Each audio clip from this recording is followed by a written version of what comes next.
로봇 산업은 점점 더 커진다는 것은 제가 말씀을 안 드려도 아마 체감적으로 느끼지 않을까 이렇게 생각이 듭니다.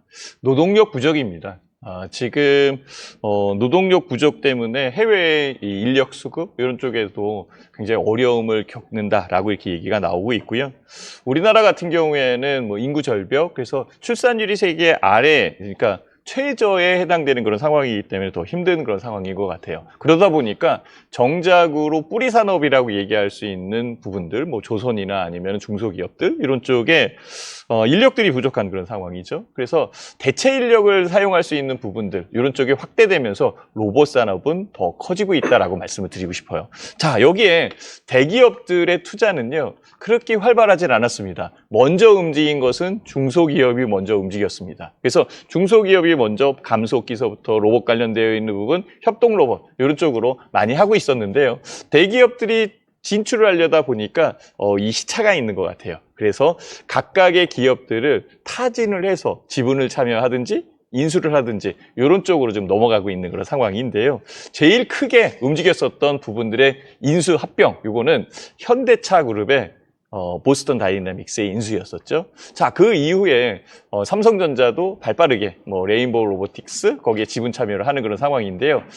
추가적으로 더 설명한다라고 한다면 결국은 로봇 산업의 성장성을 대기업이 이제 인식해서 올해 그리고 내년도에는 더 큰 시장으로 확대될 가능성이 높다라고 말씀드릴 수 있을 것 같아요. 두산 로보틱스 같은 경우에는 상장 이후에 실제 그 상장 차익에 대한 부분들 그리고 상장을 통해서 매매를 했었던 부분들의 차익 매도는 분명히 나온 것으로 판단은 듭니다. 그렇지만은 최근 들어서는 외국인과 기관들이 계속적으로 매매를 하고 있고요. 이 매수를 하고 있다라는 부분은 확실하게 인식을 한 것 같아요. 판이 커지고 있다. 주식시장에 대한 부분에 판이 커지고 있는 부분을 보고 있는 상황이고요. 올해는 그 로봇 시장에 대한 부분의 이 크기 390억 원 정도, 390억 달러 이 정도 그 규모로 보고 있는데요. 2030년에서는 2,600억 달러로 움직이는 그런 상황이기 때문에 그 규모가 훨씬 더 커지는 그런 상황입니다. 여기에 두산 로보틱스 같은 경우에는 협동 로봇의 대장주고요.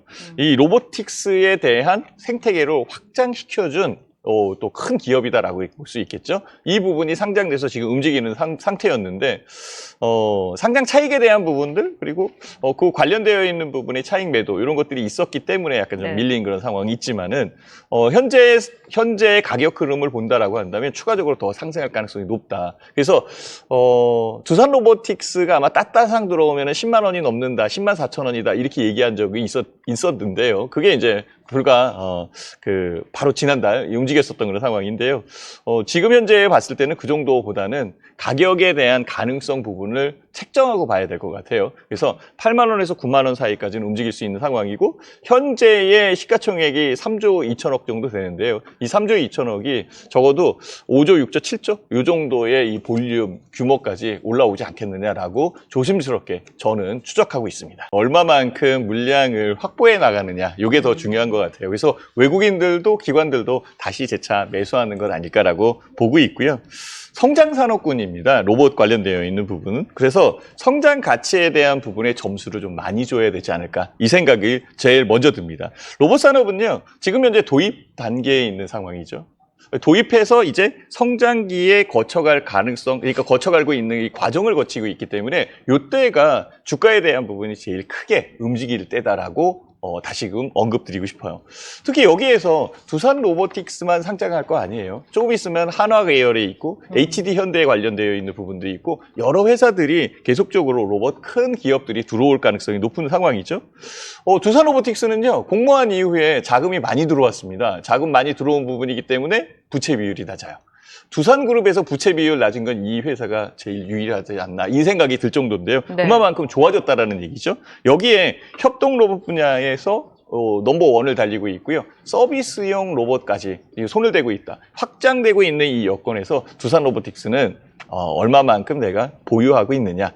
다만 이제 이 보유한 부분에서 얼마 정도까지 투자할 수 있는지 이 기간, 그러니까 돈의 여유도 그러니까 투자금의 여유도 이런 쪽이 중요하지 않을까 이렇게 생각이 듭니다. 레인보우 로보틱스가 지난 10월 달에 로보월드라는 이 전시회에서 로봇 4족 보행, 2족 보행 그리고 서비스용 로봇 뭐 이런 식으로 로봇에 대한 부분을 많이 공개를 해줬어요. 즉 신제품에 대한 부분을 얘기를 해줬거든요. 그러니까 시제품을 좀 보여줬다라고 볼 수 있어요.